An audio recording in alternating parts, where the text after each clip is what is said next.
ഈ വരാതെന്ന നേട്ടാണ് കോളേജിൽ അമ്മയുടെ കുട്ടിയും ബലിയാടാതെ ചെയ്യുന്നത് മനഃപൂർവമായ നരഹത്യ.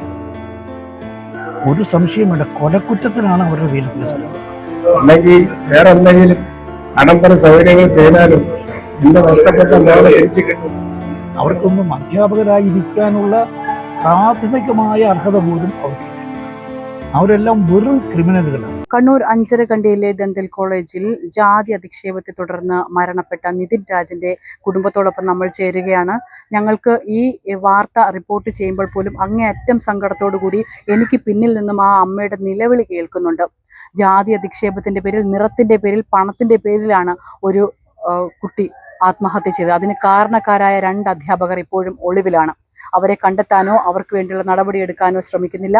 അതോടൊപ്പം തന്നെ ഈ ഒരു സംഭവത്തിൽ ഇതുവരെ കോളേജിൽ നിന്നും ഒരു വിദ്യാർത്ഥി പോലും നിതിൻ രാജിനെ അവസാനമായി ഒരു നോക്ക് കാണാനോ ഈ അമ്മയോ ഈ അച്ഛനെയോ കാണാനോ എത്തിയിട്ടില്ല എന്നുള്ളതും ഏറ്റവും വിചിത്രമായി തന്നെ തോന്നുന്നു. ഏതായാലും അവരുടെ സ്വന്തം ഭാവിയെ കരുതിയായിരിക്കാം ഒരുപക്ഷെ എത്താതിരുന്നതെങ്കിലും ഈ അങ്ങേയറ്റം വേദനയോടുകൂടി തന്നെ ഞങ്ങൾ ചില കാര്യങ്ങൾ പുറത്തുവിടുകയാണ്. കാരണം നിറത്തിൻ്റെയും ജാതിയുടെയും പേരിൽ ഇപ്പോഴും ഇത്തരത്തിലുള്ള കൊലകളോ അല്ലെങ്കിൽ ആത്മഹത്യകളോ നടക്കുന്ന ഒരു നാടായി നമ്മുടെ പ്രബുദ്ധ കേരളം മാറുന്നു എന്ന് കേൾക്കുമ്പോഴാണ് ഏറ്റവും സങ്കടമായി തോന്നുന്നത്.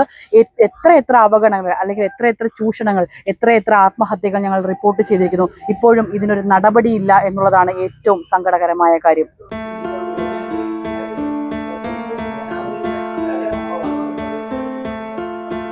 ശ്രീ വി എൻ സുധീരൻ നിതിൻ രാജിന്റെ കുടുംബത്തെ കണ്ടു മടങ്ങുകയാണ്. നമുക്ക് അദ്ദേഹത്തോട് ചോദിക്കാം, സർ, നമ്മുടെ സംസ്ഥാനത്ത് ഈ ഒരു സംഭവം, അതായത് നിതിൻ രാജിന്റെ സംഭവം ഇത് ആദ്യത്തെ സംഭവമല്ല. ഇത് തുടർച്ചയായിട്ട് ഇത്തരം കാര്യങ്ങൾ തുടരെ ഉണ്ടാവുന്നു. ഈ ജാതി കൊലകൾ സംഭവിക്കുന്നു. എന്താണ് ഇതിനെക്കുറിച്ച് പറയാൻ? നിതിൻ രാജ് വളരെ മിടുക്കനായ വിദ്യാർത്ഥിയാണ്. പക്ഷേ നിതിൻ രാജിനെ നോട്ടമിട്ടുകൊണ്ട് ഈ അധ്യാപകർ, ഈ പറയുന്ന 2-3 അധ്യാപകർ ആദ്യം മുതൽ തന്നെ അദ്ദേഹത്തെ ഹരാസ് ചെയ്യാനുള്ള ശ്രമത്തിലാണ്. നേരത്തെ പറഞ്ഞ രീതിയിൽ ഇവിടെ പത്രങ്ങളൊക്കെ വന്നതാണല്ലോ. അവിടെ ഹോസ്റ്റൽ പോലും സിക്ക് റൂമിലാണ് ഇയാൾക്ക് അഡ്മിഷൻ കൊടുക്കുന്നത്. പിന്നെ ക്ലാസ്സിൽ അപമാനിക്കുക, നിരന്തരമായ അപമാനകരമായ സമീപനം ഈ അധ്യാപകൻ്റെ വിവാദത്തിൽപ്പെട്ട അധ്യാപകരുടെ ഭാഗത്തു നിന്നുണ്ടാകുക, ശാരീരികമായി ഹരാസ് ചെയ്യുക. ആ രീതിയിൽ വന്ന് നോക്കുമ്പോൾ ശരിക്കു പറഞ്ഞാൽ ഈ നിതിൻ രാജനെ മരണത്തിലേക്ക് തള്ളിവിട്ടതാണ് ഈ അധ്യാപകരാണ് അതിന് പൂർണ്ണ ഉത്തരവാദി. ഇതൊരു ആത്മഹത്യാ പ്രേരണ കുറ്റത്തിൽ മാത്രം ഒതുങ്ങുന്ന ഒരു പ്രശ്നമാണെന്ന് എനിക്ക് തോന്നുന്നില്ല. ഒറ്റ നോട്ടത്തിൽ അതിൻ്റെ വിശദാംശങ്ങൾ കേൾക്കുമ്പോൾ ഇത് ശരിക്കും പറഞ്ഞാൽ മനഃപൂർവമായ നരഹത്യ. ഒരു സംശയമില്ല, കൊലക്കുറ്റത്തിനാണ് അവരുടെ പേരിൽ കേസെടുക്കുന്നത്. ഈ കോളേജിനെ കുറിച്ചും കോളേജ് അഡ്മിനിസ്ട്രേഷനെ കുറിച്ചും നടത്തിപ്പിനെ കുറിച്ചും വളരെ ആഴത്തിലുള്ള അന്വേഷണം നടത്തുന്നതായിട്ട്, ഇത്രയും സംഭവം ഉണ്ടായിട്ട് തുടർച്ചയായിട്ടുണ്ടായിട്ട് അത് പ്രിൻസിപ്പൽ അറിഞ്ഞില്ല. അല്ലെങ്കിൽ ഈ തരം നടപടികൾ തെറ്റാണെന്ന് പറഞ്ഞ് അധ്യാപകരെ ബോധ്യപ്പെടുത്തിയതിന് പിന്തിരിപ്പിക്കാൻ പ്രിൻസിപ്പൽ ശ്രമിച്ചില്ല.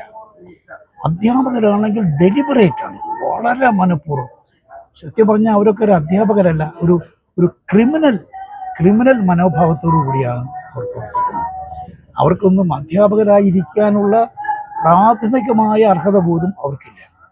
അവരെല്ലാം വെറും ക്രിമിനലുകളാണ്. അതുകൊണ്ട് കൊടും ക്രിമിനലുകളെ എങ്ങനെ കൈകാര്യം ചെയ്യുന്നു ആ രീതിയിൽ വേണം കൈകാര്യം ചെയ്യാൻ. ഇതുവരെ പോലീസ് ഇവിടെ വന്നു, അവരുടെ മൊഴിയെടുത്തു, എല്ലാം കേട്ടു. അതിൻ്റെ അടിസ്ഥാനത്തിൽ പഴുതടച്ചുള്ള അന്വേഷണവും നടപടികളാണ് തീർച്ചയായിട്ടും ഉണ്ടാകുന്നത്. ശ്രീ വി എൻ സുധീരനാണ്. അദ്ദേഹം വളരെയധികം വൈകാരികമായി തന്നെയാണ് ഈ ഒരു വിഷയത്തിൽ പ്രതികരിച്ചിരിക്കുന്നത്. അദ്ദേഹത്തിൻ്റെ വാക്കുകൾ നമ്മളോട് പ്രതികരിക്കുമ്പോൾ പോലും ഈ വീടിൻ്റെ പിന്നിൽ ആ അമ്മയുടെ നിലവിളിയാണ് കേട്ടുകൊണ്ടിരിക്കുന്നത്. അങ്ങേയറ്റം വേദനയോടുകൂടി തന്നെയാണ് ഞങ്ങളും ഇവിടെ നിൽക്കുന്നത്. കാരണം ഒരു വിദ്യാർത്ഥിക്കും ഇനി ഒരവസ്ഥ ഇത്തരത്തിൽ സംഭവിക്കരുതേ എന്ന് കരുതിക്കൊണ്ടാണ് പല വാർത്തകളും ഇത്തരത്തിലുള്ളത് റിപ്പോർട്ട് ചെയ്യേണ്ടി വരുന്നത്. പക്ഷേ ഇനിയും ഇത്തരത്തിലുള്ള സാഹചര്യങ്ങൾ ഉണ്ടാകുമോ എന്നുള്ള ആശങ്ക കൂടി ഞങ്ങൾ ഉയർത്തുന്നു. കാരണം ഇത് ഇന്നോ ഇന്നലെയോ തുടങ്ങിയ ഒരു സിസ്റ്റമല്ല. കാലാകാലങ്ങളായി ഈ ജാതി വെറിയും അല്ലെങ്കിൽ നിറത്തിൻ്റെ പേരിലും ജാതിയുടെ പേരിലും പണത്തിൻ്റെ പേരിലും ഒക്കെയുള്ള മെൻ്റൽ ടോർച്ചറിങ് പല വിദ്യാർത്ഥികളും അനുഭവിച്ചിരിക്കുന്നു. അതിൻ്റെ ഏറ്റവും ഒടുവിലത്തെ ഉദാഹരണമായി തന്നെയാണ് ഇപ്പോൾ നിതിൻ്റെ വീട്ടിൽ ഞങ്ങൾ നിൽക്കുമ്പോൾ ഞങ്ങൾക്ക് മനസ്സിലാക്കാൻ കഴിയുന്നത്.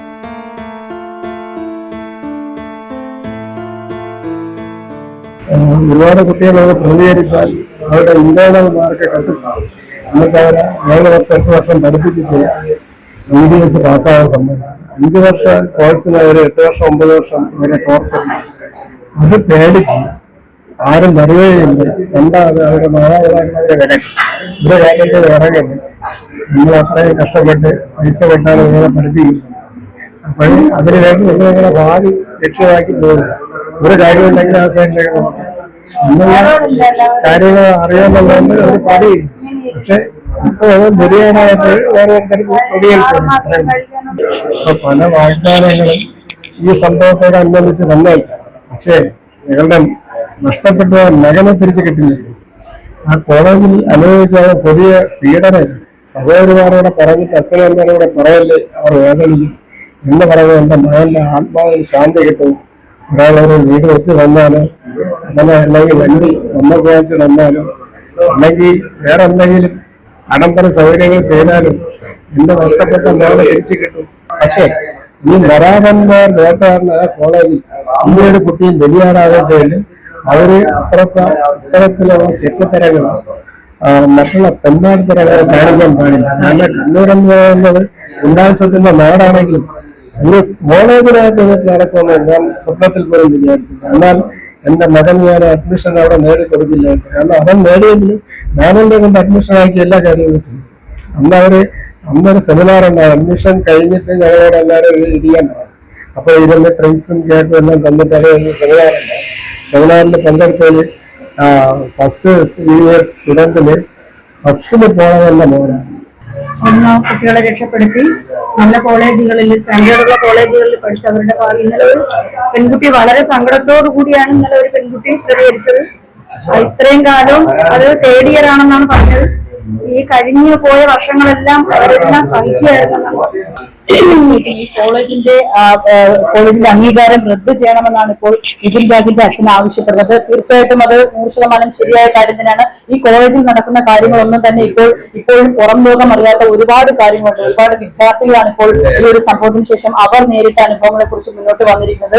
ഇതൊക്കെ പറഞ്ഞുകൊണ്ട് വരുമ്പോഴും അവരുടെ ഭാവിയെ കുറിച്ച് അവർ ആശങ്കപ്പെടുന്നുണ്ട്. കാരണം ഇനിയും തുടർന്ന് അവിടെ പഠിക്കാൻ കഴിയുമെന്നുള്ള ആവലാതിയും ആശങ്കയുമുണ്ട്. കേരളത്തിലെ പ്രൊഫഷണൽ കോളേജുകളിൽ പഠിക്കാനെത്തുന്ന SC/ST വിഭാഗത്തിൽപ്പെട്ട എല്ലാ കുട്ടികളും അനുഭവിക്കുന്ന അതേ കാര്യങ്ങൾ തന്നെയാണ് ഇപ്പോൾ ഇവിടെ സംഭവിച്ചിരിക്കുന്നത്. ഒരിക്കലും ഇവർക്ക് തുറന്നു പറയാനോ അല്ലെങ്കിൽ ഈ അധ്യാപകരുടെ ഈ ഇത്തരത്തിലുള്ള കാര്യങ്ങളൊക്കെ തന്നെ പുറം ലോകം അറിയാനോ ഇവർക്ക് പറയാൻ പറ്റാത്തൊരവസ്ഥയാണ്. ആ ഒരു സാഹചര്യമാണ് ഇത്തരം അധ്യാപകർ മുതലെടുക്കുന്നത്.